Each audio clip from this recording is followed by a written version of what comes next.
سورۃ الاحزاب کا 5واں رکوع 22ویں پارے کا دوسرا رکوع۔ سورۃ الاحزاب کی آیت نمبر 35۔ اس آیت کا نزول ایک خاتون کے کہنے پر ہوا۔ اللہ تبارک و تعالی نے کرم فرمایا، حضرت اسماء بنت امیس جو حضرت جعفر بن ابی طالب یعنی جعفر طیار رضی اللہ تعالی عنہا کی زوجہ ہیں، حبشہ ہجرت کے لیے گئی تھیں۔ جب مدینہ منورہ میں اسلامی ریاست بن گئی تو وہ کافی عرصے کے بعد حبشہ سے وہ مدینہ منورہ آئیں، تو انہوں نے مدینہ کی عورتوں سے کہا کہ عورتوں کے فضائل قرآن میں بیان ہوئے ہیں کہ جو عورتیں نیک ہوں گی انہیں کیا ملے گا۔ تو انہوں نے کہا کہ یوں تو مردوں کا ذکر ہوتا ہے اور مردوں کے ساتھ عورتیں داخل ہیں، لیکن عورتوں کا ذکر الگ طور پر قرآن مجید فرقان حمید میں وہ نازل نہیں ہوا، یعنی ان کی فضیلت کہ وہ نیک عورتوں کے لیے یہ فضائل ہیں۔ مختلف مقامات پر یوں تو آیتیں ہیں مگر واضح طور پر جس طرح وہ چاہتی تھی۔ تو حضرت اسماء بنت امیس نے رسول اللہ صلی اللہ علیہ وآلہ وسلم کی خدمت میں عرض کیا اور اس خواہش کا اظہار کیا کہ ٹھیک ہے، جہاں مردوں کی فضیلت ہے اگر عورت بھی یہ کام کرے تو اسے بھی یہ فضیلت ملے گی، مرد اور عورتیں نیکی میں برابر ہیں، مگر اگر عورتوں کا ذکر بھی ساتھ میں الگ سے کیا جائے ہم عورتوں کے لیے خوشی کا باعث ہوگا۔ اس پر یہ آیت کریمہ نازل ہوئی، ان المسلمین والمسلمات، بے شک مسلمان مرد اور مسلمان عورتیں، والمؤمنین والمؤمنات، اور مومن مرد اور مومن عورتیں، والقانتین والقانتات، اور فرما بردار مرد اور فرما بردار عورتیں جو اللہ کے بھی فرما بردار ہوں، اس کے رسول کے بھی فرما بردار ہوں۔ مرد ہے تو وہ اپنے ماں باپ کا فرما بردار بھی ہو، عورت ہے تو وہ اپنے ماں باپ کے ساتھ ساتھ اپنے شوہر کی بھی فرما بردار ہو۔ لیکن ساری باتیں ہیں، مخلوق کی فرما برداری جہاں تک حکم ہے شریعت کے دائرے میں ہے۔ شوہر یا ماں باپ شریعت کے خلاف حکم دیں تو عورت پر یا مرد پر اس کی پابندی لازم نہیں ہے، بلکہ اللہ کی نافرمانی کرنا ہرگز جائز ہی نہیں۔ والصادقین والصادقات، سچے مرد اور سچی عورتیں، والصابرین والصابرات، صبر کرنے والے مرد اور صبر کرنے والی عورتیں، والخاشعین والخاشعات، اللہ سے ڈرنے والے مرد اور اللہ سے ڈرنے والی عورتیں، خشوع و خضوع رکھنے والے مرد اور خشوع و خضوع رکھنے والی عورتیں، والمتصدقین والمتصدقات، خوب صدقہ دینے والے مرد اور خوب صدقہ دینے والی عورتیں، والصائمین والصائمات، خوب روزہ رکھنے والے مرد اور خوب روزہ رکھنے والی عورتیں، والحافظین فروجہم، اپنی شرمگاہوں کی حفاظت کرنے والے مرد، والحافظات، اور حفاظت کرنے والی عورتیں۔ اس سے مراد وہ زنا سے بچنا بھی ہے اور ان تمام چیزوں سے بچنا ہے جو زنا کی طرف لے جانے والے ہیں۔ حدیث پاک میں فرمایا آنکھ بھی زنا کرتی ہے، کان بھی زنا کرتا ہے، آنکھ کا زنا بدنگاہی کو قرار دیا۔ تو والحافظین فروجہم، والحافظات میں وہ مرد اور عورتیں داخل ہیں جو اپنی آنکھوں کی بھی حفاظت کرتے ہیں، اپنے کان کی حفاظت بھی کرتے ہیں اور اپنے ذہن، دل و دماغ کی بھی حفاظت کرتے ہیں۔ والذاکرین اللہ کثیرا والذاکرات، اللہ کو بہت یاد کرنے والے مرد اور اللہ کو بہت یاد کرنے والی عورتیں۔ اعد اللہ لہم مغفرۃ واجرا عظیما، اللہ نے ان کے لیے مغفرت کا وعدہ فرمایا اور اجر عظیم کا وعدہ فرمایا۔ کاش ہم ان تمام خوبیوں کے حامل ہو جائیں۔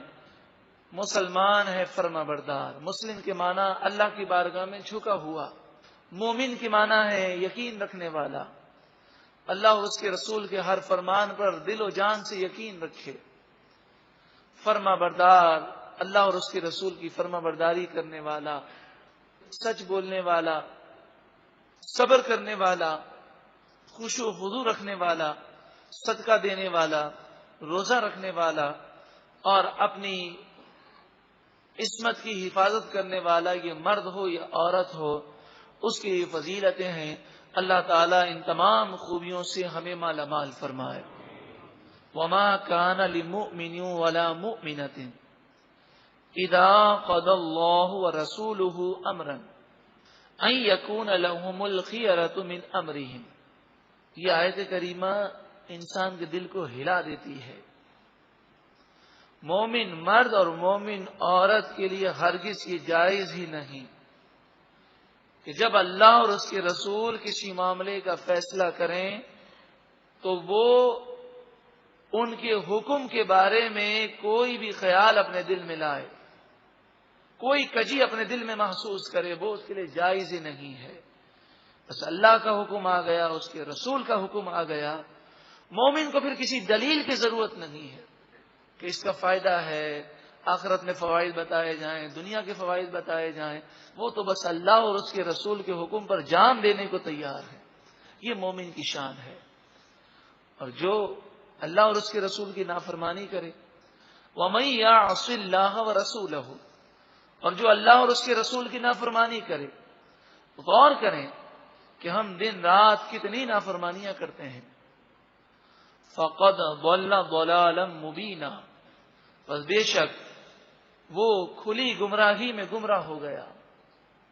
وَإِذْ تَقُولُ لِلَّذِي أَنْعَمَ اللَّهُ عَلَيْهِ، اور یاد کیجئے محبوب صلی اللہ علیہ وسلم، جب آپ کہہ رہے تھے اس حضرت زید سے جس پر اللہ نے انعام کیا، وَأَنْعَمْتَ عَلَيْهِ، اور جن پر آپ نے بھی انعام کیا اور انہیں آزاد کر دیا، غلام تھے غلامی سے آزاد کیا، اپنا منہ بولا بیٹا بنایا، آپ نے انہیں غلام کی حیثیت سے، نوکر کی حیثیت سے نہیں رکھا، بلکہ اس طرح رکھا جیسے اپنے بیٹوں سے پیار کرتے ہیں۔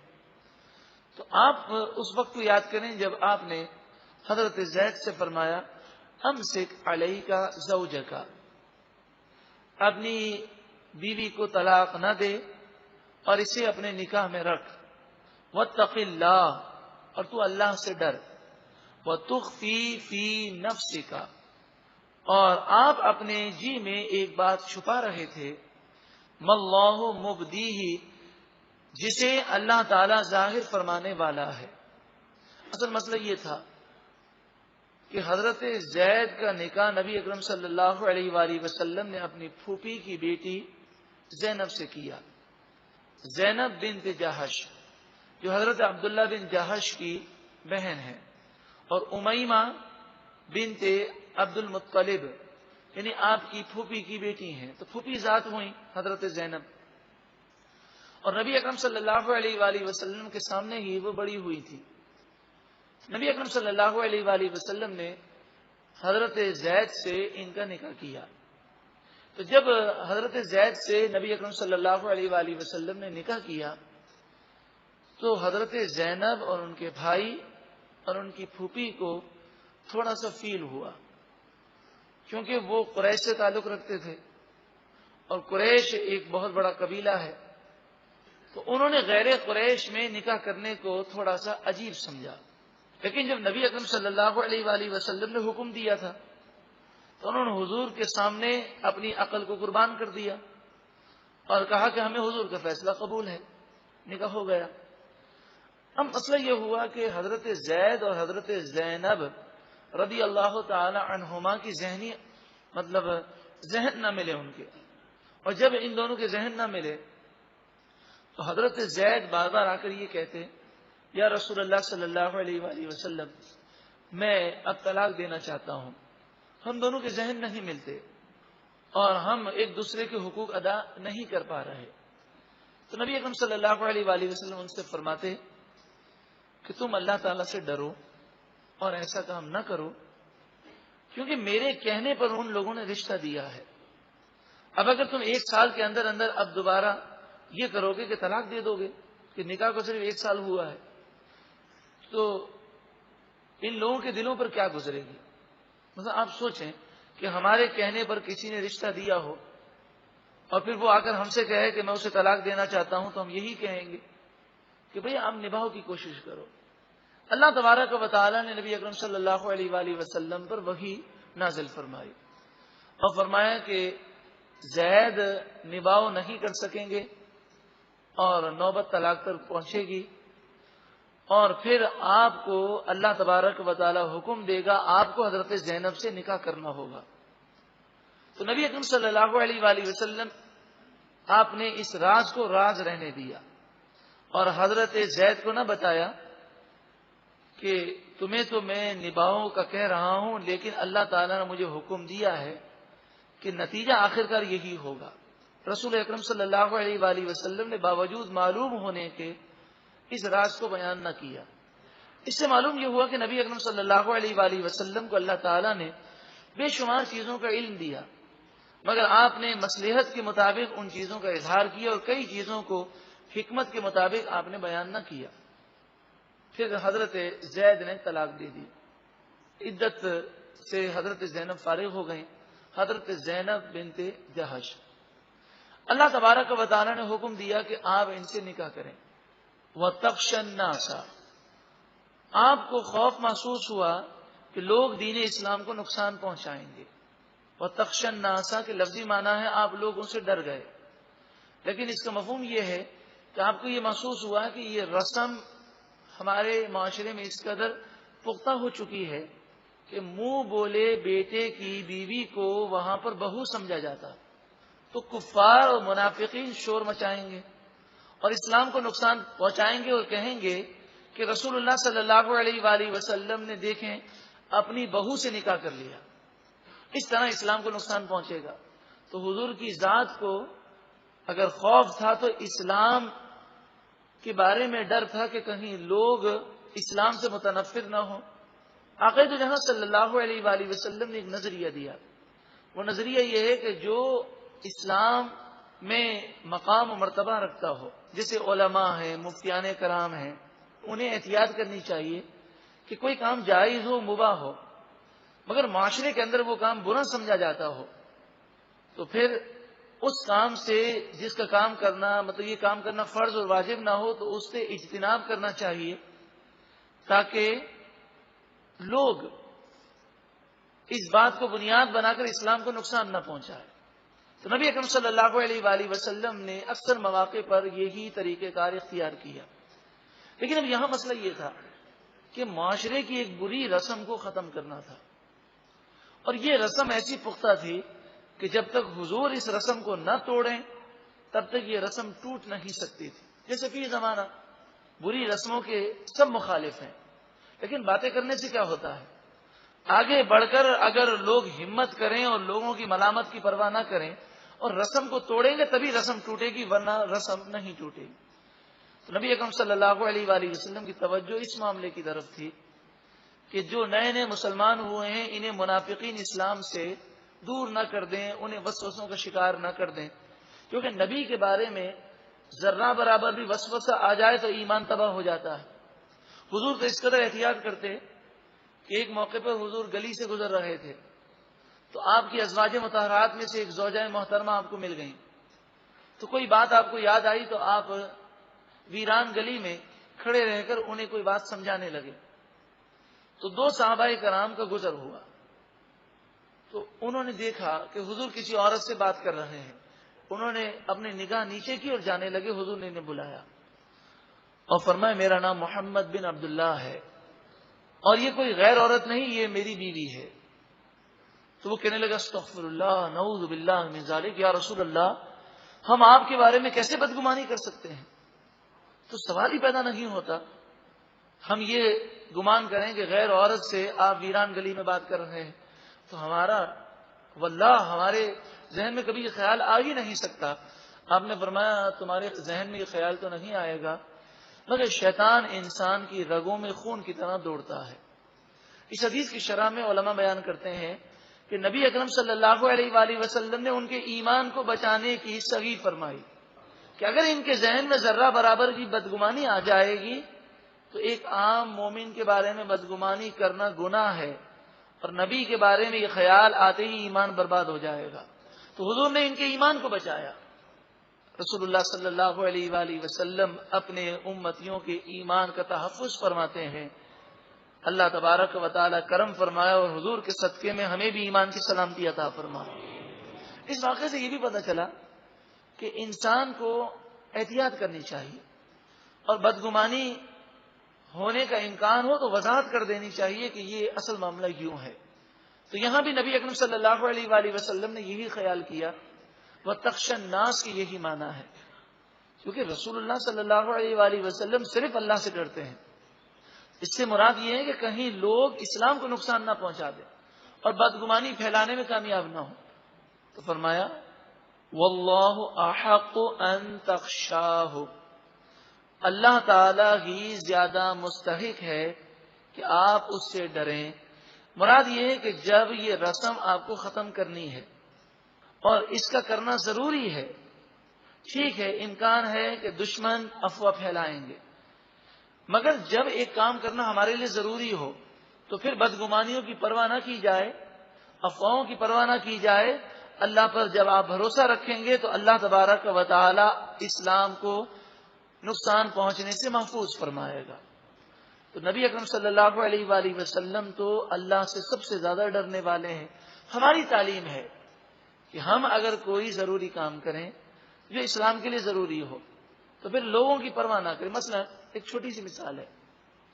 ایک بھائی سے عرض کیا، اس طرح کے کئی بھائی ہیں جن سے کہا جائے کہ جناب آپ جہیز نہ لیں تو وہ کہتے ہیں کہ جناب مولانا صاحب اگر ہم جہیز نہیں لیں گے تو ہمارے خاندان میں تو رواج ہے کہ گھر سامان لیا جاتا ہے اور جس لڑکے میں کوئی نقص ہوتا ہے وہ نہیں لیتا، تو یہ سمجھا جائے گا کہ اس کو کوئی رشتہ نہیں دیتا تھا، اس لیے مجبور ہو کر انہوں نے ایسی لڑکی سے شادی کی جو جہیز دینے پر قادر نہیں ہے. تو اس طرح ہماری بدنامی ہوگی. اب بتائیے، ایک طرف یہ بدنامی کا مسئلہ ہے، بدگمانیوں کا مسئلہ ہے اگر ایسا ہوتا ہے، دوسری طرف اس جہیز کی رسم کو جو لعنت کی شکل اختیار کر گئی اس کو ختم کرنا ہے. تو اس کے لیے کسی نہ کسی کو آگے بڑھنا ہوگا اور ان ملامتوں کو برداشت کرنا ہوگا. تو نبی اکرم صلی اللہ علیہ وآلہ وسلم نے اس رسم کو ختم کرنے کے لیے آپ آگے بڑھے اور آپ نے حضرت زینب بنت جہش سے نکاح فرمایا.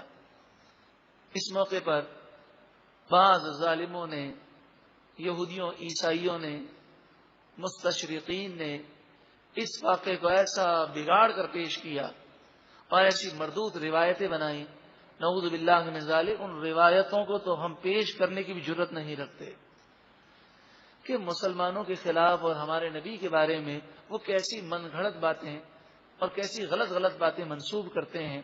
ہمارے نبی اکرم صلی اللہ علیہ وآلہ وسلم وہ پاک ہیں، ہر قسم کی نفس و شیطان کی شرارتوں سے پاک ہیں، بلکہ آپ تو فرماتے ہیں کہ ہر انسان کے ساتھ شیطان ہے. تو صحابہ کرام عرض کرتے ہیں آپ کے ساتھ بھی. آپ نے فرمایا کہ میرے اوپر جو شیطان یعنی ابلیس لعین نے اپنا جو چیلا مقرر کیا میں نے اس کو مسلمان کر لیا ہے، وہ مجھے نیکی کی دعوت دیتا ہے. اب آپ بتائیے کہ حضور کا تو یہ مقام و مرتبہ ہے، یعنی ازواج مطہرات کا یہ مقام ہے کہ حدیث پاک میں موجود ہے کہ ازواج مطہرات کے پاس خواب میں بھی شیطان نہیں آ سکتا.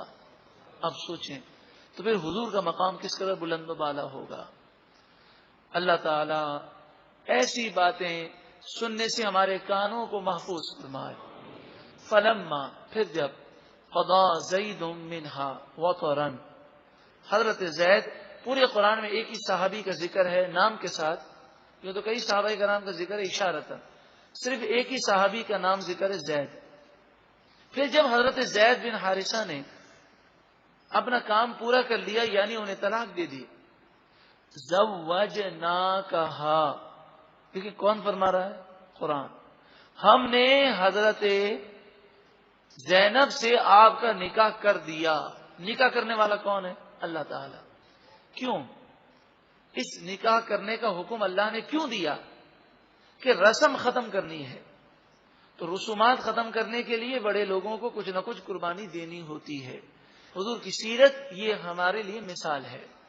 لِكَيْ لَا يَكُونَ عَلَى الْمُؤْمِنِينَ حَرَجٌ فِي أَزْوَاجِ أَدْعِيَائِهِمْ، تاکہ مومنوں پر کوئی حرج باقی نہ رہے، کوئی ملامت نہ کر سکے، ان کے منہ بولے بیٹوں کی بیویوں سے نکاح کرنے میں، تاکہ آئندہ یہ رسم ختم ہو جائے۔ منہ بولا بیٹا حقیقی بیٹا نہیں ہوتا، نہ اسے وراثت میں حصہ ہے، نہ اس کی بیوی حقیقی بہو ہے، وہ پردے کے احکامات اور سارے معاملات اپنی جگہ ہیں۔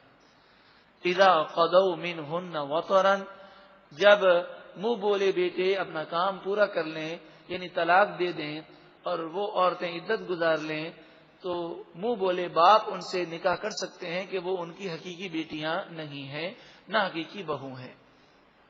وَكَانَ أَمْرُ اللَّهِ مَفْعُولًا، اور اللہ تعالی جو چاہتا ہے وہ کرتا ہے، اللہ کا حکم ہو کر رہتا ہے۔ تو یہ اللہ کا حکم تھا، حضور نے اس پر عمل کیا۔ اب ہمارے معاشرے کے اندر رات کو دیر سے کھلانے کی ایک رسم ہے کہ 1 بجے 2 بجے دعوتوں سے لوگ فارغ ہوتے ہیں۔ اب اگر ہم ان دعوتوں کا بائیک آؤٹ کریں کہ بھئی ہم 10 بجے آئیں گے، 10:30 بجے چلے جائیں گے، کھانا ملے یا نہ ملے، یا ہم ہمارے یہاں دعوت رکھیں اور کہیں کہ جناب 10 بجے کھانا شروع کر دیں گے، 1 آدمی بھی ہوگا تو ہم کھلانا شروع کر دیں گے، تو ٹھیک ہے، لوگ ملامت کریں گے، لوگ باتیں بنائیں گے، لیکن ان رسومات کو صرف مذمت کرنے سے رسومات ختم نہیں ہوں گی، اس کے لیے ہمیں قدم بڑھانے ہوں گے۔ اسی طرح اگر کوئی عورت کو طلاق ہو جائے تو طلاق شدہ عورت کے بارے میں کوئی کنوارا لڑکا اس سے نکاح کرنے کو تیار نہیں ہوتا۔ اگر وہ کرے تو لوگ باتیں بناتے ہیں، پتہ نہیں کیا مسئلہ ہوگا، اور پھر عجیب و غریب قسم کی باتیں بناتے ہیں، وہ میری بات آپ سمجھ گئے ہوں گے۔ لیکن اگر کوئی عورت اس کا قصور نہیں ہے اور بغیر کسی قصور کے اس کو طلاق پڑ جاتی ہے، تو اس کا کیا قصور ہے کہ اسے حقیر سمجھا جائے یا اس سے نکاح کرنے کے لیے عام مرد تیار نہ ہو؟ تو پھر ایسے معاملات میں اگر کوئی یہ اقدام اٹھاتا ہے اور اللہ کی رضا کے لیے اٹھاتا ہے تو لوگوں کی ملامت کی پرواہ نہ کرے۔ کئی ایسے معاملات ہیں جس کے اندر قدم اٹھانے پڑتے ہیں اور لوگوں کی ملامت کی پرواہ نہیں کرنی پڑتی۔ اسی کا ذکر قرآن پاک میں دوسرے مقام پر ہے، لا یخافون لومۃ لائم، اللہ کے نیک بندے اللہ کی رضا کے لیے جو اقدام اٹھاتے ہیں اس میں ملامت کرنے والوں کی ملامت کی وہ ہرگز پرواہ نہیں کرتے۔ ما کان علی النبی من حرج، نبی پر کوئی حرج نہیں، فیما فرض اللہ لہ، جو حکم اللہ نے دیا اس پر عمل کرنے میں ان پر کوئی حرج نہیں۔ اللہ نے انہیں یہ حکم دیا، آپ نے اس پر عمل کیا۔ سنت اللہ فی الذین خلو من قبل، یہ اللہ تعالیٰ کا وہ طریقہ ہے کہ جو حضور سے پہلے انبیاء میں بھی جاری و ساری رہا۔ یعنی حضور اکرم صلی اللہ علیہ وآلہ وسلم پر یہودی اعتراض کرتے کہ عام مسلمانوں کو 4 نکاح کی اجازت ہے اور آپ نے 4 سے زائد نکاح فرمائے، تو فرمایا ان سے پہلے بھی انبیاء کو اللہ تعالیٰ نے یہ حکم دیا اور انہوں نے زیادہ نکاح کیے۔ مثلا حضرت داؤد علیہ السلام کی 99 بیویاں تھیں، 99، اور حضرت سلیمان علیہ السلام کی 300 بیویاں تھیں۔ تو نکاح کا وہ مقصد جو ہمارے ذہن میں ہے، انبیاء کا وہ مقصد نہیں ہوتا۔ ان کا مقصد یہ ہوتا ہے کہ وہ دنیا کے لیے مثال بن کر آتے ہیں۔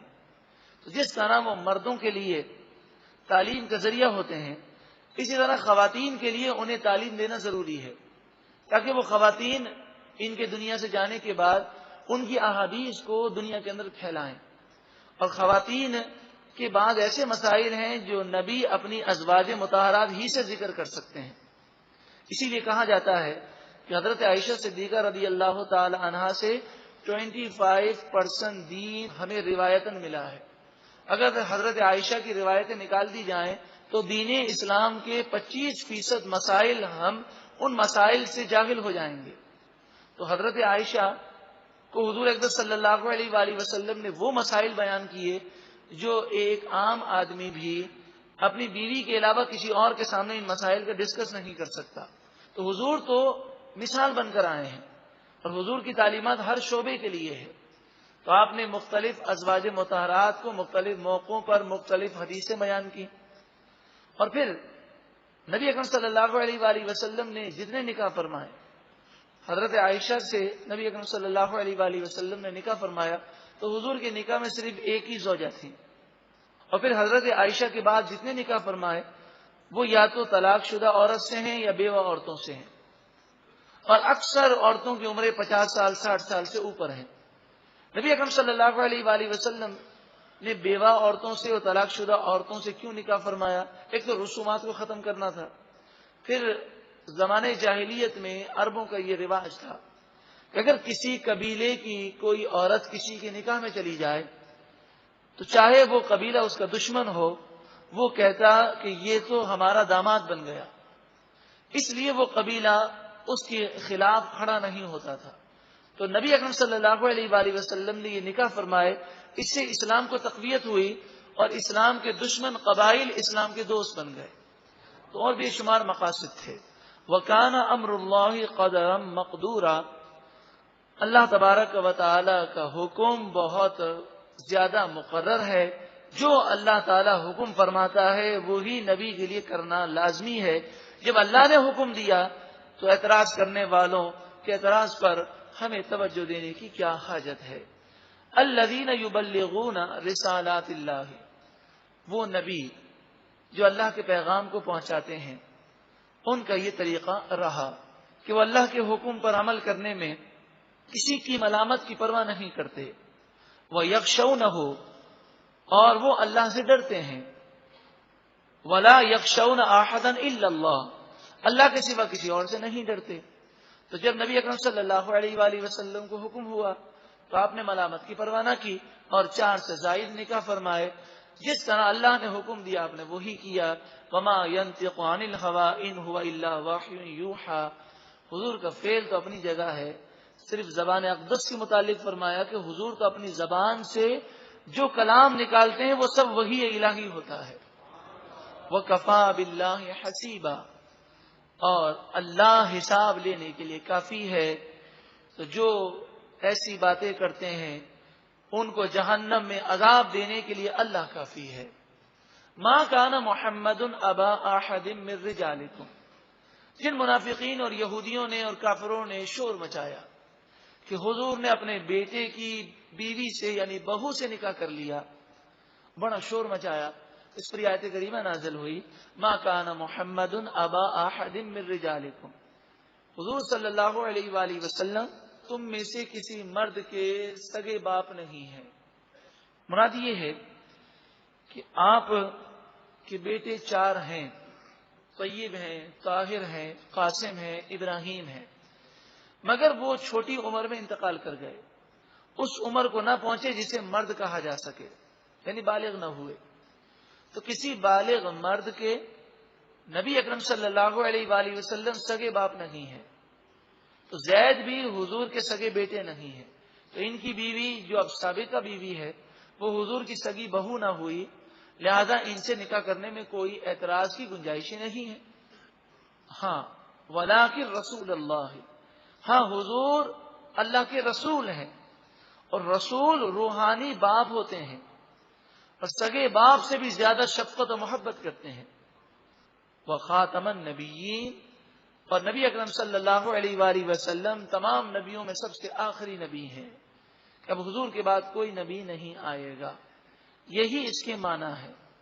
جو خاتم النبیین کے کوئی اور معنی بیان کرے، مثلا کوئی کہ خاتم النبیین کے معنی آخری نبی نہیں ہے بلکہ اس کے معنی افضل نبی، تو وہ کافر ہو جائے گا کہ قرآن کے معنی میں جان بوجھ کر تحریف کرنا یہ کفر ہے۔ تو یہ مشہور و معروف معنی ہے، جیسے الصلاۃ، کوئی کہ اقیم الصلاۃ کے معنی یہ نہیں نماز پڑھو بلکہ اس کے معنی ہے دعا مانگا کرو، تو کافر ہوگا کہ وہ نماز کا انکار کر رہا ہے۔ تو اس آیت کی یہی معنی ہے حضور آخری نبی ہیں، جو اس کے معنی الگ بتائے تو کافر ہو جائے گا کہ اس نے خاتم النبیین کے معنی میں تبدیلی کی، یا وہ یوں کہے کہ کوئی اور نبی آئے گا تو نہیں لیکن بالفرض آ بھی جائے تو حضور ہی خاتم النبیین ہے، کہ خاتم النبیین کے معنی افضل نبی ہے، تو وہ دائرہ اسلام سے خارج ہو جائے گا۔ اور جہاں تک قادیانیوں کا تعلق ہے، مرزا غلام احمد قادیانی کے ماننے والے، ان کے مختلف اقوال ملتے ہیں، یعنی یہ لوگ بہت ہی زیادہ دھوکے باز ہیں۔ جیسے مسلمان کی سوچ ہوتی ہے ویسی وہ بات بتاتے ہیں. اصل میں مرزا غلام احمد قادیانی کو نبی مانتے ہیں، لیکن جب ہم یہ کہتے ہیں کہ جناب آخری نبی تو حضور ہی ہیں اور کوئی بھی نہیں، تو کہتے ہیں نہیں ہم نبی نہیں کہتے، ہم یہ کہتے ہیں کہ یہ حضور کے نائب ہیں، خلیفہ ہیں، ہم نبی نہیں مانتے. یہ جھوٹ بولتے ہیں. ان کی کتابوں میں یہی بات لکھی ہے اور ان کا عقیدہ یہی ہے، مگر مسلمانوں کو بیوقوف بنانے کے لیے اور ان کی ہمدردیاں حاصل کرنے کے لیے جھوٹ بولتے ہیں. ہماری طرح نماز پڑھتے ہیں، ہماری طرح کلمہ پڑھتے ہیں، ہماری طرح حضور پر درود پڑھتے ہیں، بلکہ اب تو یہ یورپ کے اندر ہماری طرح نعتیں پڑھتے ہیں، یعنی بالکل ہماری کاپی کرتے ہیں اور مسلمانوں کو بیوقوف بنانے کی کوشش کرتے ہیں. مرزا غلام احمد قادیانی یہ کافر ہے، مرتد ہے. من شک فی کفرہ فقد کفر، جو اس کے کفر میں بھی شک کرے وہ بھی کافر ہے. تو اگر کوئی قادیانی صرف مرزا غلام احمد قادیانی کو مسلمان ہی مانتا ہو تو وہ کافر ہو جائے گا، کہ جس نے نبوت کا دعویٰ کیا اسے جو مسلمان سمجھے وہ کافر ہے. تو اس لحاظ سے جتنے بھی قادیانی ہوں، چاہے وہ کچھ بھی کہیں، ان کا اسلام سے کوئی تعلق نہیں، وہ مسلمان نہیں ہے، وہ کافر ہیں اور انہیں کافر ماننا ضروری ہے. جو انہیں مسلمان سمجھے اس کے ایمان کا مسئلہ ہے. من شک فی کفرہ فقد کفر، کہ جو کافر ہے اس کے کفر میں شک کرنا اور اسے کافر نہ سمجھنا یہ بھی کفر ہے. تو اس موقع پہ بعض لوگ کہتے ہیں جناب ہم کسی کو کافر سمجھے، مسلمان سمجھے، ہمیں اس کی کیا ضرورت ہے؟ بھئی ہم تو کسی کو کافر نہیں کہتے، بلکہ قرآن میں تو حکم ہے کہ کافر کو بھی کافر نہ کہو. ایسی بات نہیں ہے، یہ کہنا قرآن پر جھوٹ باندھنا ہے. سورہ کافرون کی ابتدا میں کیا فرمایا؟ قل، اے محبوب آپ فرمائیے، یا ایھا الکافرون، اے کافرون. اگر کافر کو بھی کافر کہنا گناہ ہوتا تو حضور سے یہ کیوں فرمایا جاتا آپ فرمائے اے کافرون؟ تو کافر کو تو کافر ہی کہیں گے، کافر کو مسلمان تو نہیں کہہ سکتے. پھر کہتے ہیں جناب ہمیں کیا پتہ چلے، ہو سکتا ہے یہ مسلمان ہو جائے. یہ تو کوئی بات نہ ہوئی. جب تک کافر ہے اس کو کافر کہیں گے، جب مسلمان ہو جائے گا تو مسلمان کہیں گے. یہ تو پھر مسلمان کو بھی مسلمان نہیں کہنا چاہیے، کیا معلوم اب وہ کلمہ کفر بک کر وہ کافر نہ ہو جائے. تو جب تک مسلمان ہے ہم اسے مسلمان کہیں گے، اور اگر کافر ہوگا تو کافر کہیں گے. اور جس کے بارے میں ہمیں معلومات نہیں تو اس پر ہم خاموشی اختیار کریں گے. تو قادیانیوں کے بارے میں جب ہمیں معلومات ہے، خود 1973 کے آئین میں یہ بات موجود ہے کہ قادیانی دار اسلام سے خارج ہیں، چاہے قادیانی کہلائیں، چاہے مرزائی کہلائیں، چاہے احمدی کہلائیں، چاہے لاہوری گروپ کہلائیں، ان کے مختلف نام ہیں، یہ سارے دار اسلام سے خارج ہیں. وَكَانَ اللَّهُ بِكُلِّ شَيْءٍ عَلِيمًا، اور اللہ تعالی ہر چیز کو خوب جاننے والا ہے.